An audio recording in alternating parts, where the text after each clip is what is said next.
This is Frank Skinner. This is Absolute Radio. This is Frank Skinner on Absolute Radio with Emily Dean and Pierre Novelli. You can text the show on 81215. Follow us on X and Instagram at Frank on the Radio. Email via frank@absoluteradio.co.uk. Terms and conditions may apply, but we don't know what they are. Morning, boys. Good morning. Morning. That's my new persona for today. Morning. Here. What? I passed a shop today, which I like the thing on the front so much I wrote it down. It says, I presume it did like laminate things. It says, your floor behind this door. Oh. Eh? Very And there nice. was no title of the shop. It's just like, that was it. They just named the experience. I like that. I didn't like the idea of my floor being behind someone else's door. How did that happen? Yeah, there's something quite surreal. Yeah, it's a bit Matrix. I thought to myself, Matrix. I thought to myself, oh, do you think the Old Bailey has got any your law behind this door? Oh, they should so have that. I'm going to open a hardware store that says your saw behind it. Oh, something else I saw this week was that there's a new... I don't know, Emily's very quick on the mini-series, so she might have already started this. I really am. I'll give you a clue. Jodie, you know I love you. Is this Jodie Comer or Jodie Whittaker? No, it's none of the Jodies. That was my Cary Grant impression. Oh, and it yeah. fell flat. No, I do get that. There is a Cary Grant... Mini-series. Yes! It's called Archie, and it's about his life. And the reason I smile every time I see the trailer is that my dad... Now, I think people talk a lot about dad jokes. You know, dad jokes. There's books called Dad Jokes in that horror pit, the humour section of 100 Things to Do with a Dead Cat. What about 100 Things to Do with a really rubbish book? Well, Anyway. they always quite brightly coloured, the books in the What do you humour think? Anyway... And for reasons we cannot fully explain on breakfast television. You know why? Because it's too dark for breakfast. Too dark for breakfast.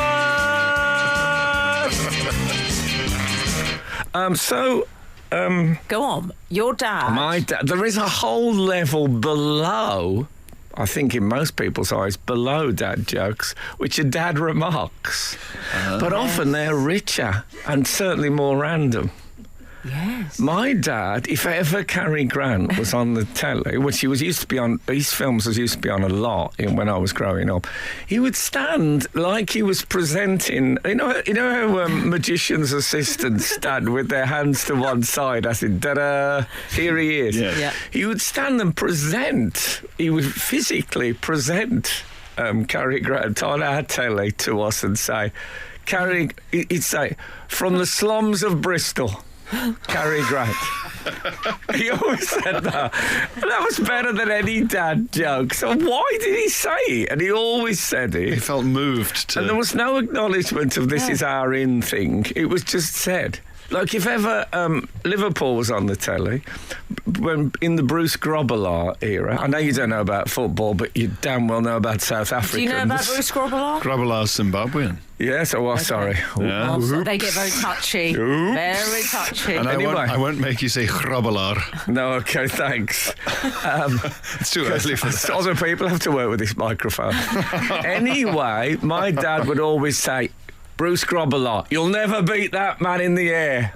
Oh. I think they also said about Baron von Richthofen.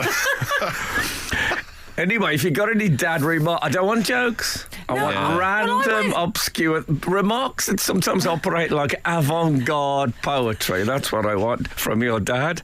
Dad remarks, 8, 12, 15. I can give you avant-garde poetry from my dad. That's all I have, I'm afraid, to offer. Your dad must have had some classics. Oh, yeah. Frank Skinner on Absolute Radio. Oh, I've been out and about this week. I really have. Where'd you go? I saw the new Disney animation, Wish. Is it the Wish? Wish. It's got Wish in it. Yeah. Yeah. It was, I liked it. But I tell you what they've done with it. Because it's 100 years of Disney, they've made it very inward looking. So it's basically it's an in-depth analysis of what happens if you do wish upon a star. It really examines the full extent of that as a concept. Oh, right. Oh, they've it's- gone a bit literal. No, but it is it's lovely with it, and there's a very funny goat in it. You know, the slightly comical. No way to talk about David and Dave. You know I know he'd love me talking about him like that. I meant goat in the Lionel Messi way. No, Obviously. this was Yeah. an actual goat, as Yes. in the Lionel way. And you know when they have like a slightly comic character in a Disney film. Yeah, and it can go awry. Was it the snow? The snowman was quite funny in Frozen. What was Well, that Frank, called? it Olaf, can, was it? It can go Binksian. See, Olaf already. It's suggestion in the title what they're after. Yeah. You don't want it to go Be a Binksian. great name for an Irish comic, actually. Well, Paddy Olaf. Yeah. Oh, come on. Please, Olaf. Please, please, Olaf. Anyway, this goat is, I think it's called Fontaine. Properly funny lines. Proper, So it's not- like Jerry Seinfeld type. So it's not Scrappy doing it. No, nothing like Scrappy-Doo. Scrappy-Doo, I'm celebrity? afraid, if I'd have had my way, I would have had to have had the injection. Once you have a dog actually talking like that. Yeah. Making Scooby-Doo, we thought Scooby-Doo was doing really well by going, we realised now that other dogs, if we just compare it with Scrappy-Doo, speak completely clearly. Scooby-Doo's got some sort of Hang on. Terrible problem. Can I just ask a question? Yes. What Scrappy-Doo? Yeah. How does he communicate? He with speaks like this. I think it'd be very good if we could. Well, hold on. He's got a bit of that. How come this one? How come this one goes? And you're just talking as if it's an open university lecture. Well, that's what they say Well, about you and me. don't ask me. I don't make the rules. Yeah, no. But even so, Scrappy-Doo, if I may call you that, SD. He had a bit of that. Kind of. Fight. Yeah, that's right. Yeah. I didn't like him. I hated him. I agree. Hated him. Is it all right to hate people on telly that you don't really know? Well, they It's a don't sort of- count cartoon people. No, I I hate suppose. cartoon people. Yes, you hate cartoons. No, I love Well, you cartoons. know I can't bear it. I love cartoons. I don't mind them if they stick to their own worlds. It's when they try and come into our Oh world. yeah, I know what you mean. Like when the penguins come into Mary. I know Stay that's out. your. I know that's your. You've got big your deal. manner, we've got ours. Okay. So how are you with Jessica Rabbit? I knew you were going to mention that, and I'm going to have to leave the room. Okay. It makes me ill. No. Okay. Well, crossover. That's what you're anti. Yeah. They've got I'm the same on the perfect day when you get this is up. Get out. Get to your own place. We want it's a perfect day. We don't want any operatics here. I wouldn't. Would you want Lou Reed to be in an opera? No, it'd be a disaster. No. Frank Skinner on Absolute Radio. So yes, I went to see Wish, and it made me think about wishing. What's your wishing device of choice? The object. Yeah, what do you go? Well, fountain. I'm a wishbone. I like to keep it organic. But now, are we? Am I wishing on a well, or am I wishing on the coin of? No, life? what I'm Well. asking is when you wish. I don't think you're a big wisher. Are When you? I wish upon a star. Yes. Would you choose me?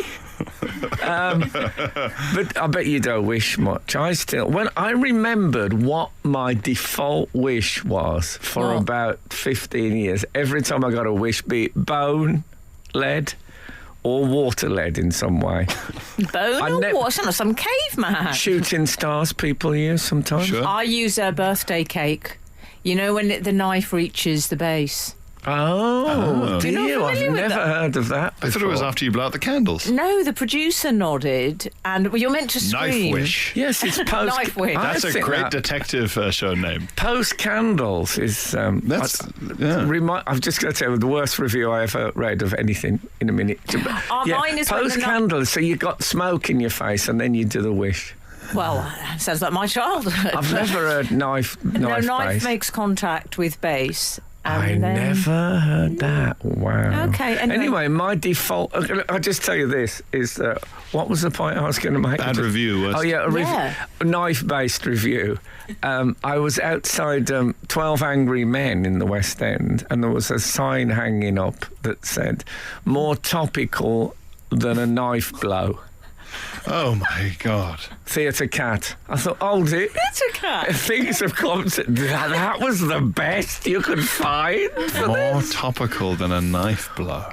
I guess it's topical in the sense that a cream is topical. Yeah, but knife blow. Knife blow. Not anyone being stabbed. It's that bit when they eat them with the handle. Also, Yeah. I'm not interested in the opinions of cats. I'm sorry. I'm sorry, theatre cat. Anyway, I thought that was pretty bad. Yes, my default wish, I'd say from age 7 to age 15, was, and I remember the actual wording of it. I wish that I never see, hear, or have anything to do with a ghost. That was my default wish. So hang on, you were so afraid of ghosts as a possibility.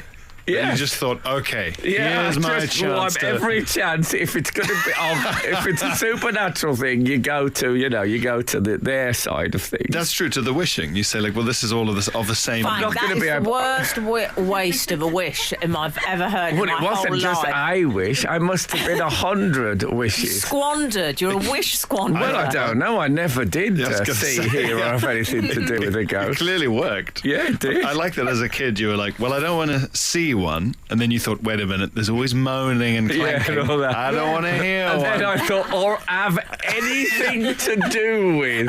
You would have made a great lawyer. Just Yeah, and thereof. No interactions thereof with the ghost. I had a wish with terms and conditions. Frank Skinner on Absolute Radio. Yes, so I was just explaining my ghost wish. In fact, Ian Broudie Great of band name. Ian Broudie of, speaking of great band name, of the Lightning Seeds is on later on the show. If you've got any questions for him, do text them in and we'll ask them. But I've been reading his book. Well, we've all been reading his book this week. His autobiography is out, and I can't remember what it's called. It's a complicated title. Why didn't he call it My Life by Ian Broudie?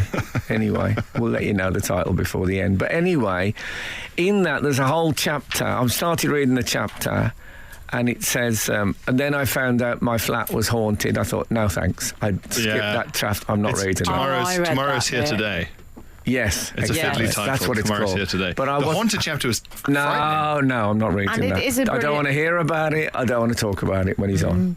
There's a lot about... Don't you know? I Do you know. remember the last clause? I or know. have anything to do with? I'm not mentioning that. I was just going to say there's a lot about Mr. F. Skinner, and I'm going to ask Yeah. Ian when he comes on. I learned something about you I didn't know. There we go. Yeah. Well, There was also a bit where he said, if only I'd had the hindsight to wish to never have anything to do with a ghost. Or hear a ghost. You see? Or If see he'd have one. called me earlier. No, he's also got a chapter on spiders. These are the only two chapters I didn't read. What's he trying to do? He wants to write books about ghosts and spiders. It's not a book about ghosts, can we No, say? it's- It's No. fabulous. But anyway, don't ask him any questions about that because I won't. I'm just walking out the studio. Okay. You know my. I'll save them for after. You know my wish. He's quite... Frank doesn't like horror things either, do you, Frank? Well, I read someone else's autobiography who I was about to interview years ago, and that had got a ghost thing in, and I wish I hadn't read it. It kept me awake for about 3 nights. Did you read That it? was Phil the Power Taylor. Did you... Did you ever engage with ghost stories or spooky things? No, I totally avoid, because I know it just, people start saying to me, oh, well, we had a thing in our, and I say, just don't tell, I don't want to know about it. Don't say it. And people are like the ancient mariner, they're going to get out their ghost anecdotes. Did you not read the Osborne Book of Ghosts when you were a child? No, I didn't read that. I turned down, I had an offer from Most Haunted that said, we'll fly you anywhere in the world with a haunted reputation. What about if you sort of gamed the system by saying, okay, I want to go to, and it's, you're visiting a reliquary or an ossuary or somewhere where if there is a ghost, it's a sacred ghost, it's a good one. I could have done that, but I felt no good would come of it. No. The trouble with once you toy with these Frank, creatures. Well, also, and the trouble with what would worry me more is the lighting. Because they have that terrible dark lighting with the white eyes. Yes. You don't want that. And then no one does well out of that. No, I don't want any Even of that. Cheryl Cole struggled. Anyway, here we are talking about ghosts. W.S. Burroughs, who I'm quite a fan of, he had a wishing... His family, the money... He was a writer, in case you don't know, like 50s, 60s, part of the Beat generation. He wrote Naked Lunch, which many of you will have heard of. And his family, the reason his family was rich is they made adding machines. Remember those things with like 5 million buttons on that you see in American movies? And he was part of a project that made a wishing machine. Oh. And you had to write down your wish on a bit of paper and put it between two metal plates, which would then probably make it come true. You don't see them, do you? Never see them anywhere. Well, they just have apps now, don't they, for wishing machines? Do they have wishing apps? They must do. I'll have a look.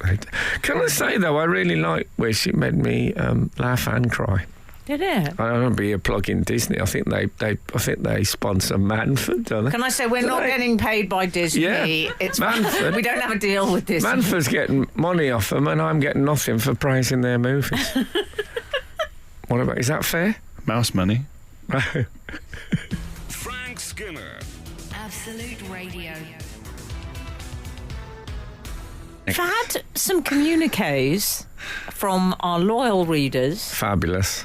And this was, we were looking for your most avant-garde dad remarks. Well, yeah, we don't. I'm just saying what are your regular dad remarks. I just don't want jokes. But the randomness of dad remarks. They've got to be things that are said a few times. Well, the reason that I read that out, that was what we posted on the socials. Fair enough. We're looking for your most avant-garde dad remarks, which inspired the response. Nick replied to that and said, like Blackpool illuminations in here when a light was left on upstairs. Mm-hmm. To which Jill with a J has replied, all dads say that. The brief was avant-garde. Oh. Well, I think avant-garde, I don't want to alienate anyone. That Jill, was just... Nick, we love you both. I don't think all dads say that about Blackpool illuminations, do they? They do, but I still like it, okay? And I'm gonna let you have it. Yeah. I liked Previe came in with their dad comment. I may be cabbage looking, but I'm not green, boy. Oh, yeah, that one. I think that's a regular one. I don't think... I've never heard that. Yeah. Funnily enough, I haven't either. Oh, I've heard that one. When you say that's a regular one, not in my manner. Okay. Also, it would have been much harder to... If you were a South African referencing Blackpool illuminations, that would be an incredibly I don't know how many people would get that. If you would just say, well, what do you mean? Well, if you reference Blackpool as often as they do on Strictly Come Dancing, where it's spoken of as if it's the city of gold, El Dorado, honestly, and then I just want to get to Blackpool. All right. Why? Go then. Yeah. You're a celebrity. Go up there and do it properly. Donna Tibby says, in the 60s when the Beatles had sported long hair and thousands copied them, her dad said, you don't know whether to kick him or kiss him. What about... My dad didn't say this. Kick them or kiss them. What a confused dad. That took me a while for that to land. But it's, you know what? She's landed and I like her. It's when John Lennon died, they had a whole night of Beatles on both channels, I think. The Scousers get very sentimental. Both of the main channels. I took a day off Polytechnic to get drunk when John Lennon. That was when lovely. That was when a very strange bloke who used to go in there, was older than all the rest of us. No one really knew anything about him. And he said to me, why are you drinking in here in the daytime? And I said, one of my heroes died today, so I'm, getting drunk. And he said, yeah. And do you know he was one of the 5 best fencers in Europe? And he was talking about Sir Oswald Mosley, who died. We thought this is a leader of the British fascists, who he thought I'd described as one of my heroes. I was happy to continue talking to you. Exactly. And I'm more than happy, I think. And he was saying, and unlike a lot of famous Nazis, he enjoyed fencing. Yeah. But, anyway, so there was a night of the Beatles on the telly when John got shot. And one Beatles song, one Mosley speech, just alternating between the two. And if GB News had been on, the Beatles would have been a minor footnote. But anyway... One of those 4 communists were shot today. So... Those damn long hairs. Have they got American accents on GB News? Give it time. If they'd all be wearing black suits. Anyway, my dad said, he flicked channels and it was Beatles. He said, I don't know what all the fuss is about. They weren't a patch on The Bachelors. And The Bachelors was like an Irish show band that used to be in the charts. 3 guys. Well, God bless them. Sycamore Flint, adding to the musical theme, who's one of our regulars. Yes. Might be a bit predictable to cite dad remarks about modern music. No, Sycamore. No, go for welcome it. One, welcome all. But during the peak of clattery 80s pop, my dad used to say, sounds like they're building a shed. Or, I see they're still building that shed there. Oh, well, I like the second one. Yeah. That's particularly. The idea of an ongoing project being relayed to you through album releases. Well, my dad said to me when I was watching Top of the Pops, he got very upset, and it was a band called Freeze doing A-E-I-O-U, and he objected to this. A-E-I-O-U. Very good. A-E-I-O-U. You are a... No! Obnoxious. No. He said 2,000 years of civilization. What do we get? The freeze. And I got very angry. I mean, we can all relate to that. All dads say that at some point. But I got very angry because he said the freeze, and they were actually called Freeze. Oh, okay? that's I think I've done that on this show. I bet he was angry because people did the YMCA mime and it wasn't joined up writing. This is Frank Skinner. This is Absolute Radio. So, this is Frank Skinner on Absolute Radio with Emily Dean and Pierre Novelli. Text the show 81215. Follow us on X and Instagram at Frank on the Radio. Email frank@absoluteradio.co.uk. I've had a book sent me. Oh. Have you? It's called 5 Steps to Achieving High Performance. But the big title is How to Change Your Life. Now, why would you send that to me? Yeah. Who'd want to change my life? I was going to say. It's absolutely, I'm totally blessed in all aspects. Yeah. My life can only really change for the worse. So is this some sort of threat? I think it's a book full of unwise tweets. Oh, I see. I've opened it. It just says, start drinking again. Jake Humphrey and Damien Hughes. It doesn't say stop drinking. Yes, Jake Humphrey's the sport presenter. Yeah, I was interviewed by Jake Humphrey at the Olympics once on a balcony. Nice chap. Oh, Romeo and Juliet. What happened? What does it? What's his? He didn't seem very self-help when he's sort of guy who smelt of embrocation. Well, very sporty. He's not. I tall. interviewed him. Yeah. Has he got the confidence of the tall man? Oh, he's got the confidence. He's got a big estate, manor.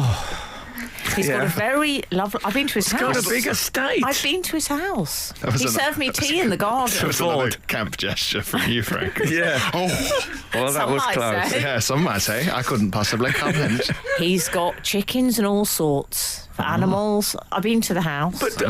But he's a sports presenter, so where does the That's all right. You're allowed to have a nice house and be a sports presenter. No, but I know that. Garrett Lineker, for example. Lovely house. He's got at least 9. He has not. But...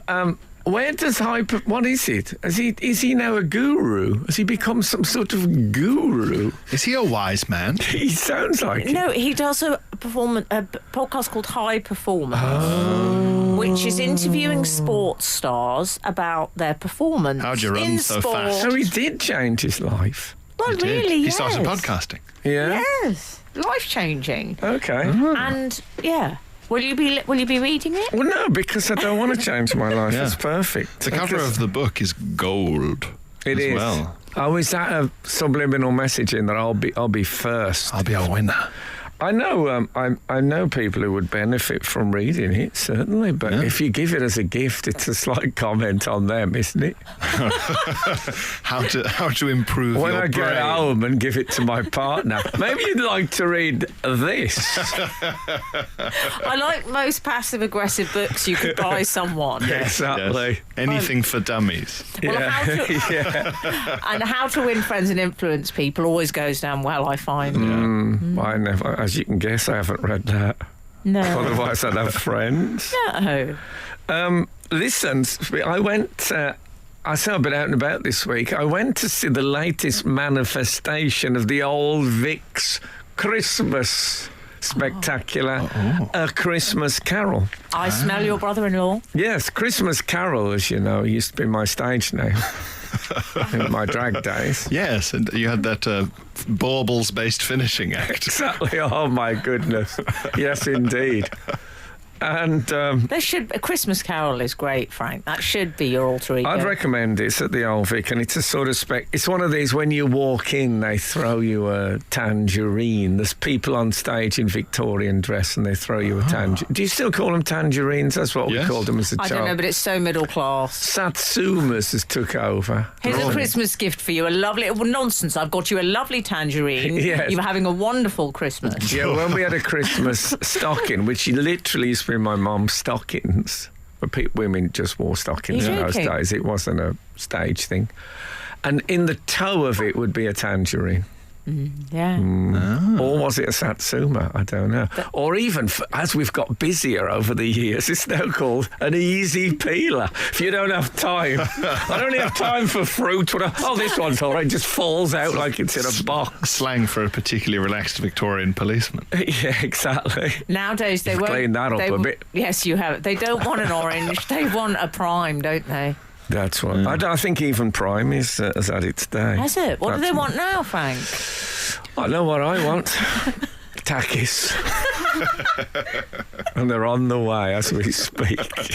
Sorry, this is the very hot and, so my colleagues tell me, unpleasant snack, which I favour on Saturday mornings. Frank Skinner on Absolute Radio. Okay, so Christmas Carol. Bambi's in Wish, by the way. Grown up now. Adult Bambi? Adult Bambi. Oh, no. Adult Bambi. Hold on, see if I can find it. It could work. This could work. Just keep talking amongst There you. we Here we go. Adult Bambi. Oh, no, that's the wrong one. Sorry, I need it without. Okay. Keep talking. Okay. I don't think I'd like to see Adult Bambi. It's a bit dark for breakfast. I wouldn't like to see Adult Cupid. No. Unsettling. Who else would you least like to see in adult versions? form? Adult Pan is that's complicated. Adult Peter Pan, because that's never going to happen, is it? Yeah, it would mean that he'd gone, "No, I'm done with all that. Yeah. I'm done with never But it says he never grows up. Can we just get something straight here? No, J- throws up, he says. You misheard that. JM.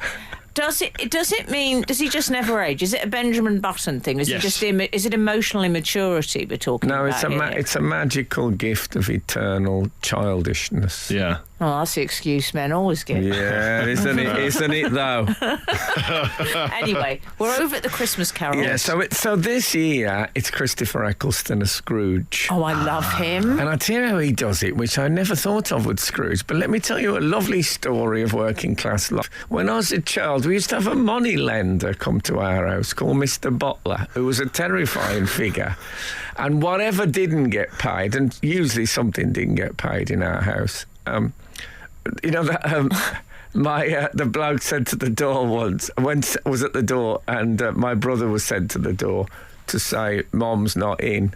And he said, well, next time she goes out, tell her to take her feet with her because he could see them from under the But anyway, Mr. Bottler was always paid because, and I never really gave any thought to it, but I realised now as money lenders, they're scary people. Yeah. And of course, that's what Scrooge does. So Eccleston plays him as quite a menacing figure. And then the transformation to when he's, boy, get a large goose, which doesn't actually happen in this play, but that was just Frank talking to one of the team members, by the way. Yeah, it becomes a joyous thing. So it works. It works great. Does he have his natural accent? Eccleston. No, Yeah. he does it a bit posher. As a northerner would if he became a money lender in Victorian London to give himself a bit of Does he wear the status. nightcap? Yes. But genial money lenders, if you think, I don't think they ever existed. No, you're right. He was seen as he's always been portrayed, increasingly so, as a slight sort of Mr. Magoo figure, almost like a sort of slightly incapable and bad-tempered, the thing is, sinister. The thing is, one thing Scrooge didn't do, he never used my wish template. Because he very much did It would only see, hear, and have something to do with It would only have taken 3 birthdays, and he would have been in the clear. Yeah. Well, 4, because Marley as well. Oh, of course, that's true, yeah. You don't want Marley slipping through the net. No, exactly. I'm technically an apparition, it's not the same. But so it was great. I'd really recommend it. Not because it was written by my brother-in-law, or that the script, if you buy it, is dedicated to me. You know this. Oh, here we go. Yeah. Now we're getting to the heart of the matter. Well, I always think he thinks, a bloke from poor background made a load of money, became a misanthropic, spiteful, loudly difficult Hates figure. ghosts. Yeah. Who shall I dedicate this to? So yes, it was just waiting for it. Frank Skinner on Absolute Radio. Oh, by the way, we just had a slight panic attack because we had to have the telly on in case the Queen dies again. And it just said coming up in the studio, Ian Broudie. and Ian Broudie's on our show today, as you know. Yeah. If you've got a question for Ian, send it in at 81215, or on email. I thought Ian had double booked us. That's what I thought. I thought he'd forgot. No, I didn't think that. I thought what they were trying to squeeze a cheeky one in, and I thought, oh my God, it's all going to be disaster. But you know what? Didn't Lempert Opik squeeze a cheeky one in? Frank, come on. Anyway, listen. Please. Lambert Opik. Lambert Opik. Oh no, I haven't got the right jingle. I've just got the one with Frank. the singing on. The very existence of Lambert Opik is like the memory equivalent of in a film where they get a big grimoire book down from a shelf and go, all dust comes off. Do you like, Frank, do you like Lambert Opik? Where is he now? Do you like Lambert Opik? No. So Frank, can I ask one more question? he's all right. I don't know Opik. Can I ask one more question? Don't talk about Opik like he's Homer. Yeah. Can I ask another question? I was singing the song DISCO, the 70s classic. I thought you were singing A-E-I-O-U. No, I was, and then you started singing I DISCO. know, I realised I thought it was D-I-S-C. I thought it was Yeah, that. and I got the impression you had no idea what he sung after those letters. Okay, do you know? I think Okay, most she is denigrated. delightful. Oh, it's delightful. She is Ooh. Illiterate.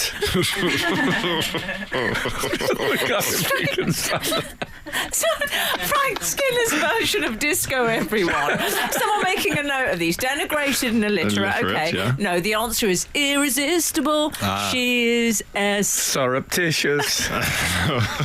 super sexy. She is C. Covert. There's a pattern emerging. I know the last one. Such a cutie she is. Oh. Beast. You know, or if he on the first draft. This woman you're talking about. She's illiterate and obese and covert. In the first draft, they gave the game away. They said, "Jeez, I can't do it." Stop it. Oh man. Oh, Frank Skinner's ideal woman. Oh, well, if you love someone so much, you could talk about them like that and not feel that you were insulting them. I suppose that is the Yeah, thing. good luck with that. If you could be honest and open about it. Well, she's not there. I'm presuming she's not there when he's telling the story. You wouldn't say if she was sitting there, she's delicious and all that. No. I'm here, she'd say.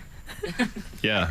Who's she? The cat's mother? Yeah, exactly. Yeah. Exactly. Good point. Frank Skinner. Frank Skinner. Absolute Radio. Ruth Jordan has been in At touch. last. Have you seen this, Pierre? About the golf? No. Oh. She has further correspondence. She says, could Emily and Frank please do DIVORCE next, please?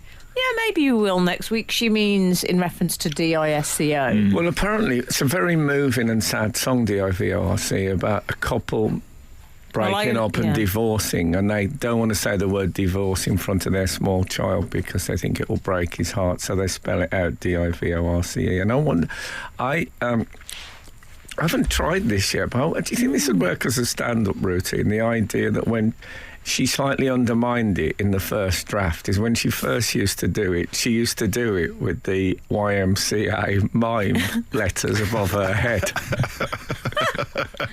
See, that would work. I think so. You had something we'll about see. incentivizing yourself to keep your kid illiterate as well. Well, that's what happened with the mother of the disco. Yes, like.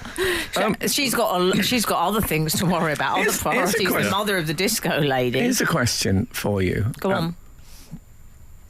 Actually, did I tell you I went to the after show of Christmas Carol? I stayed nearly 3 weeks. Big balls of humbugs. No, Who it was was that? very Oh, loud. I saw a Christmas Future over there. It was, Who did you run into? It was very loud, though. Was Mr. It was Fezziwig so loud, I had to shout. What, RSC actors? I had to shout, shall we go? It's just too loud for me. Everyone was having a great time. There was free food, free drink. Also, but, you know. Frank, actors at Christmas. I was happy. I'd like to have met Eccleston again. I love Eccleston. If you had, because it's happened for the last 7 years, Christmas Carol at the Old Vic, it's become a hardy annual. Who would your vote be for Scrooge? I'm still thinking of the idea of having a Thomas Hardy annual. Oh, there must be I'd some subscribe to that. me serious too. market for that. Yeah, definitely. W.H. Smith. Go on. So who would your Scrooge be if you had the full choice? I think so Albert far Finney. I've seen Rhys Ifans. I saw... No. He was brilliant.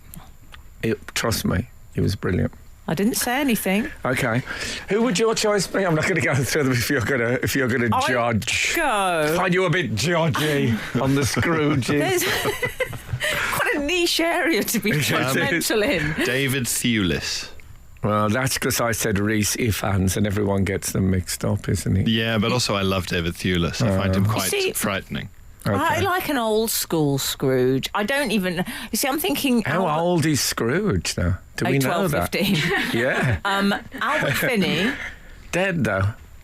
Well, yeah, but that doesn't mean I No, can't... Henry you VIII is can't. dead. Doesn't You don't put me want off another him. ghost in it. Or I'm not going. I didn't realise they had to be alive. Oh, yeah. I'm on about if it'll be on next year almost certainly. 'Cause, you know. Oh, I see. Contemporary Scrooges. Oh, dear. yeah. Well, that's a whole different thing. Well, you know who I'd put in anything.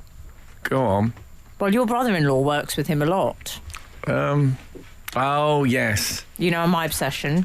Yes. Stephen Graham. Yes. Yes. Oh, He's the one. Scrooge. Scout Scrooge. Oh, yes, go Scrooge. He More needs of the gravy than the grave about you. Yeah, that's pretty good. Hey, boy, what day is it today? I'd love to hear a Scouse person say Mr. Fezziwig. Excuse me, we've got Ian Broudie coming on. Yes, we can ask him. Oh, yeah, Scouse true. accents. Could you have a female Scrooge? Would that be? There's a thing now of changing. Like I saw Glenda Jackson as King Lear, for example. Gender swap. Yeah, that's a big thing. Linda Lusardi. She's not Scrooge. She's, she was in Real Full Monty on Ice. I can. Something She was. She actually was. We wear the chains we forge in life, Frank. I'll tell you what, I can see her in a top hat. Well, You know? I have seen her in a top hat, I think, and Little Else. Fine. No, Little Else is a character in Stop it. Christmas Carol. Put the music on. Frank Skinner. Absolute Radio. Absolute Radio. So my last show of the week is I saw The Witches Oh, yeah. at the National Theatre. And I did Is this a very... based on the Roald Dahl? Yeah. Well, yeah, it is the Roald Oh, Dahl, it basically. is. They've modernised it a Yeah. bit. There's like phones in it and stuff. But it was excellent, actually. The kids in it are so good. Well, obviously, it was opening night when they put the best kids in. Yeah. But Save the weaker children for the matinee. exactly. I didn't know they were doing that to me. Now I look back on my history. I'm with sure they're all very good. But there is a theatrical tradition, unspoken, that you put the best kids in there. in the evenings. Yeah. I'll have to go and sit. Can I just say hello, children? Christmas future here. But here's the I thing. hope your lives work out well. You need a big cowl and can point at. It's a bit witchist. What do you mean? Well, the witches are pretty bad in it. Yeah. They're not the sort of witches that would offer you a room on the broom. They're the witches that turn children into mice and then kill them. Are they bold? They are bald, but that's all right. Anyway, It's difficult to do. Do you know what? They need to get on the HRT, those witches. so witches on HRT, I'd watch that. So You are watching That's a that. new show. You are watching that now. I went with my child Buzz, who also loved it, I must say. And but the kids in it, What? amazing. So anyway, the adults are pretty good as well. Don't get me wrong. Sally Ann Triplett as a witch finder, that'll do me. Now, we saw Sally Ann Triplett in Oklahoma. Was also brilliant. Yeah, What a there gal we go. she is. Anyway, me and Buzz play this game where what we do is if there's 2 seats empty just before the show, we have to predict the people who will sit in them, what they'll look like. This time I went bloke with woman much too good looking to go out with him. That was my prediction, which didn't work out. It turned out to be 2 good-looking people of similar age. But I asked the couple who sat next to me to have a guess. And then the guy said to me, can I just say I'm a big fan of yours, and said a really nice thing about liking my work, and I like that. And he said, are you enjoying the show? And I said, yeah, the guy, this was at the interval, I said, the guy playing the hotel manager is brilliant. And he said, you must know him, you must have come across Daniel Rigby. And Daniel Rigby is quite a star. Yeah. And he looked really disappointed. Like I used to really like you, and you don't even know Daniel Rigby. You're old fool. You're just an old fool. And I said, I can't believe I said this. I said, yeah, I just didn't recognise it was Daniel Rigby. I actually know him a bit. I don't know him.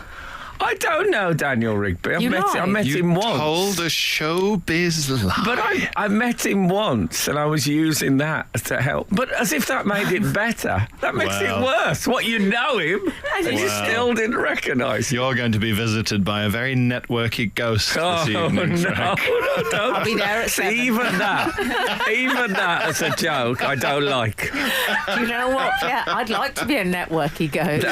That's gonna occur to me tonight. Frank. A ghost who name drops. Exactly. As I was saying to Sir Ian McKellen the other day. Can you just tell me Just what's going to wait. happen? Can't you wait? Frank Skinner on Absolute Radio. This is still Frank Skinner on Absolute Radio with Emily Dean and Pierre Novelli, and Ian Broudie has joined us in the studio. You can text the show on 81215. Follow us on X and Instagram at Frank on the Radio. Email via frank@absoluteradio.co.uk. Ian. Hiya. I have in my hands Tomorrow's Here Today. The book. Title. I have got it here because I just cannot remember that title. I can't commit. It's so complicated. I mean, if there's one thing I don't like dabbled with, it's tense. Is the grammar wrong on that, maybe? Well, I just, Anyway, that's what it's called. And it's very, very... I was tempted to, having read it, to introduce you as the hordes of Broad today, which is... there is quite a lot of... there's a fair amount of The Fall in it. I think most readers of this show would know is my favourite band. And you're delightfully quite nice about Mark E. Smith. Oh, he was very nice to me, actually, funnily enough, I mean, you do hear all these stories. You sound like you're talking about a criminal. People, he was always very nice to me. You always get horror stories. From the murders, he was a lovely fellow. Because he was so mad. I mean, when I got to the part in the book where you were saying, we had to master an album by The Fall, I thought, oh God, here we go. It was like hearing, and then the Cray twins asked me to to hold this bag in the airport. It's like, no. I thought this could only end badly, but it sounded like it went pretty well after a knife had been pulled. Well, I can't take credit for that, but the guy who was mastering it was, he kind of took control of the situation in a very masterful way, Yeah. Well, I was happy to... Just in case you're wondering what the book is like, I'll give you an example. Ian's walking down the street, a van pulls up with Echo and the Bunnymen in and they say, can we give you a lift to Penny Lane? I mean, that's what the book is like. It was... You should have called it Peake's Cow.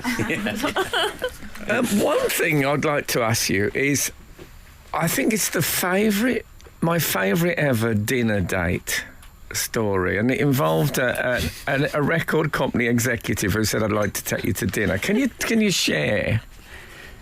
Yeah, well, obviously I was I hadn't played live, and I was quite naive at that side of the music business, and had signed to an American company, and the Susan who'd signed me was lovely, and Paul, who was her boss, was coming over to this country, and I'd never met him before, but I knew that he was the bass player in the Zombies, and I loved Odyssey and Oracle, and so I was very excited to meet him. And he said, I'd love to take you to dinner. I'm in London on this date, you and your publisher. So myself and my publisher, and I got a train to London, went into this restaurant, we sat down, quite, wanted to quiz him about the Zombies, amongst other things, and see, talk about the record coming out in America.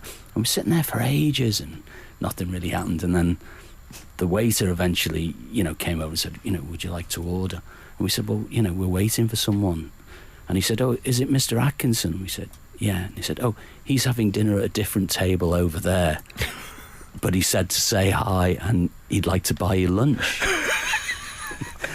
So that was my first encounter with the American. So he paid? Record. Well, we left, to be honest. Oh, you didn't have the meal? No, we were like, what? Does he think, like, what? Man, I would have started off with the caviar, really.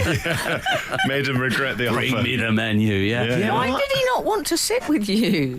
Yeah, I really, honestly have. It was such a sort of... I just can't imagine what he thought, why he thought we would like to just be in his vicinity. I've never heard of a power play like that. No. I've heard of being late. I've heard of, insisting on paying and forcing someone to sort of go somewhere that you like and they don't like, but not even being there. Well, being there is worse than not turning up. Even if he hadn't been there, but he was there. Observe. We just weren't, at his table. Look, if you'd have had the meal, he might have come over and had a quick chat. Done a bit of close-up magic. Oh, it's great. Sometimes being treated like dirt can have a good comic side effect on it, I think. Frank Skinner on Absolute Radio. Ian Broudie is with us in the studio. I'm putting off talking about Three Lions. I'm going to go straight into it. Don't worry, we talk about other things. It's a fabulous book if you're into music as well, because there's so many people that just turn up in it. But also, you talk about music in a way that I like it when people talk hardcore about music. Like, it's the thing you talk about finishing songs. And how you can kill a song by finishing it, which is, I think, is an unusual idea. Can you? What do you mean by that?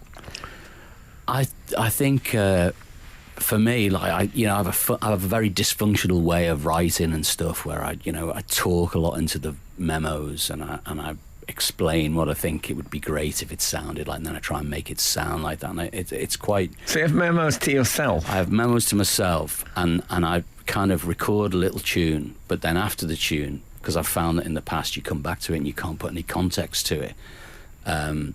So I then chat about what my hopes and dreams are for that tune and how I think it could be in a perfect situation.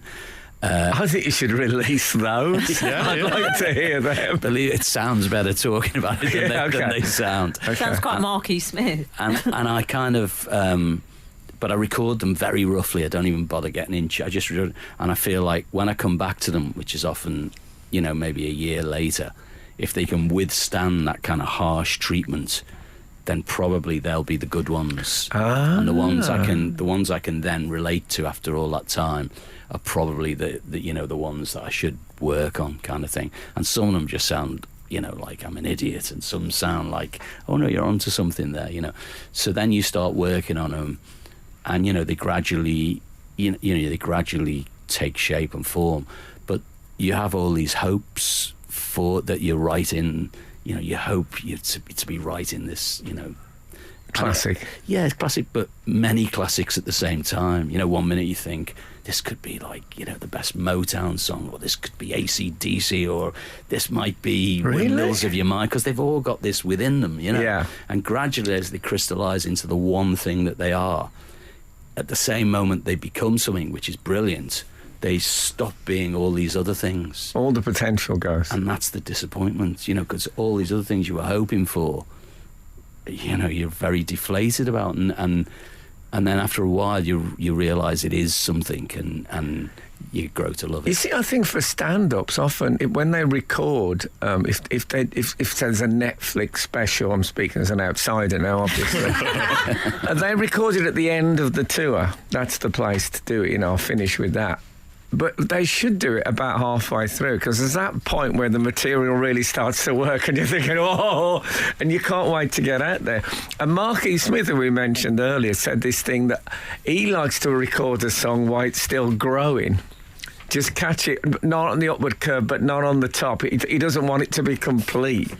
Like some of my favourite, I used to love all these Turner paintings, and when I looked at them, of the ones I liked most from, I found out were unfinished. Yeah. And I think sometimes you can over-finish, over-polish. The power of the unfinished song. If you say about, John Lennon, which they've done recently, here's a song that wasn't finished, you desperately want to hear it. It might be the best thing he ever did. And there is a power in every unfinished artistic work, because... Shall we end this show now?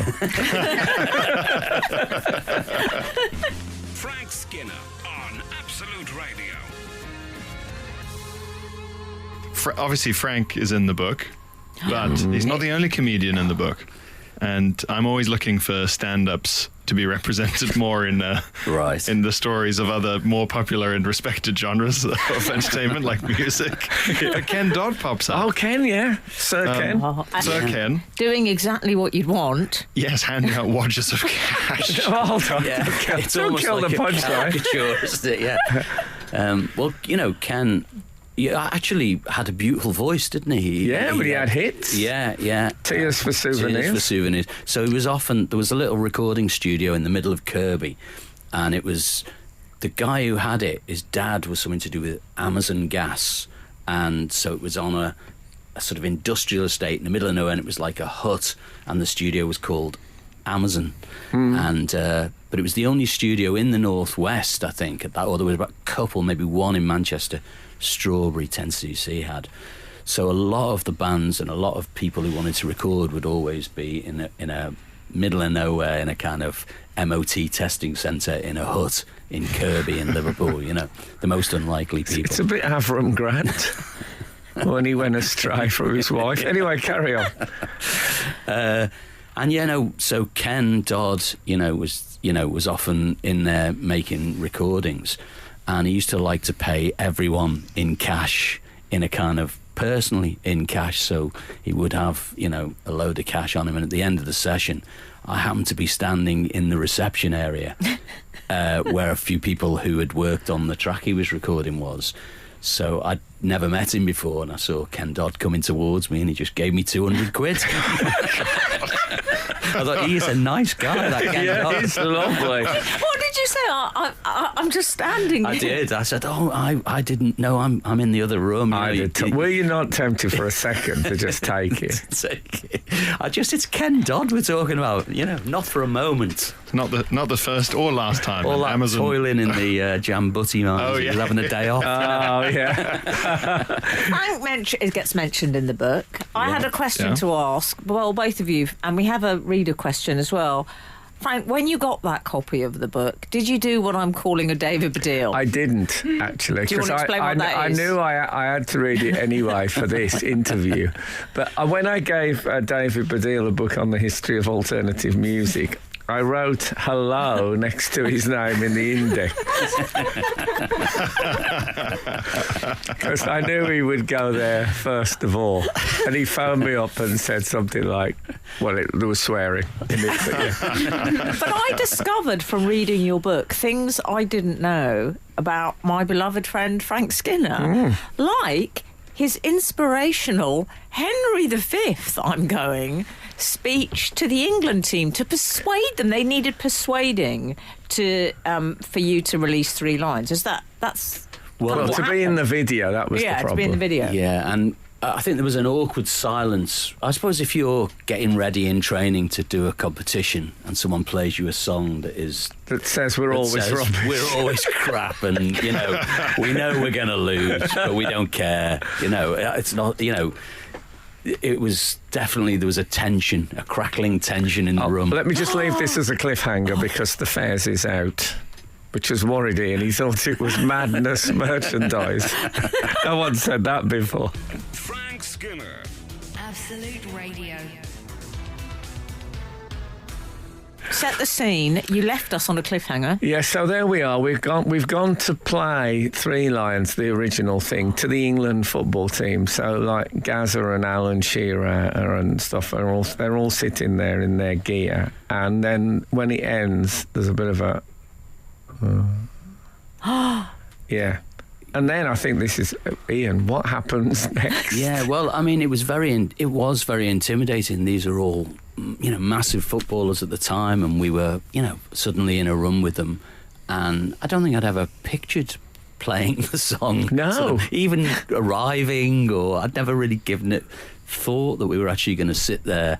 But as soon as it went ding ding, and it went, we know we're rubbish, basically. And, I thought, oh, this is weird, And at the end of it, it just felt a little like, it felt more like they didn't get it. They were just nonplussed. It was just mysterious. And Frank saved the day, really. And you got up actually, and you said, this pay, and you explained the film. We do love you, and we're not saying. We're and just the truth, really. And then that sort of tit around. I think that's when he said, it's a key tapper. It's a key tapper. I mean, Terry Venables had tapped his car keys throughout the thing. So that's how it... Can I ask a question? Can I be absolutely honest? I don't remember that speech. Yeah, it's funny that, isn't it? I don't remember it. I think you were... I'm sure David Baddiel told me it was him. When I'm doing his show, it'll be him. Exactly. Who out of all of the England footballers do you think started to come round and help turn the room after Frank's speech? Gaza. Yeah, Gaza was our great champion. Yeah. He went and got his ghetto blaster, didn't he? Also, when they played in '96, they had to play on the coach on the way to Wembley at Gazza's insistence. And one night they forgot it, and Gazza wouldn't get off the coach, so they had to go and get it. Yeah, that's right. Oh, that makes me almost as if he was a man associated with eccentric behaviour. Who'd have thought? We have a question for Ian I'd like to share from German Fleet. Okay. Who's the better singer? Do you want to give this some thought? Because I think you can guess where we're going. Frank or David Baddiel? I think we know the answer, says German Fleet, but the praise will have to be redacted. But better is a complicated word, isn't it? Well, I was going to say... Beautifully handled. I think that, and I think I might say in the book, I'm not sure if I say exactly this, but if you were casting a TV show and someone was perfect for that part and someone was perfect for that part, that's how I view those verses, and I feel like they're both perfect for the part. I think Dave's voice is the voice of Three Lions, I must admit. I said that when we did the last version. The 58th version. Can I say you two are such lovely friends? No, I really mean it. One of my great moments of the whole Three Lions experience was when the producer or whoever it was in the studio said to me I sounded a bit like Peter Noon from Herman's Hermits. And I was happy with that. It's the little things, isn't it? I'm now going to do a medley of Peter Noon. It's beginning with I'm Henry VIII, I am. This is Frank Skinner. This is Absolute Radio. Now, Ian, as well as the book, which is called Tomorrow's Here Today and is available now, there's also a tour and an album. Yeah, well, it's 35 years since Pure, which is, shocking in one way and kind of cool in another. And so we're going to try and make next year a celebration. We're going to do Pure for Record Store Day and some vinyl that's never been... albums that didn't ever come out on vinyl. A compilation at the end of the year, 3 new songs, a tour that'll hopefully be 17 parties leading up to not this Christmas but the following Christmas. So big year, really. It's the year of the Hordes of Brood. It's the Hordes of Brood come true. Do you still have any of the drawings that Marky Smith did of the Horde with their bows Do you and want to arrows? explain what that is in case people don't know? This is what Ian... this is what Marky Smith told Ian he should call himself, was the Hordes. Absolutely. He wanted me to call the band not Lightning Seeds, the Hordes of Brood. And I wish I'd... because the letters... I thought I had them, but I couldn't find them, because I even at the time thought, I've got to keep these.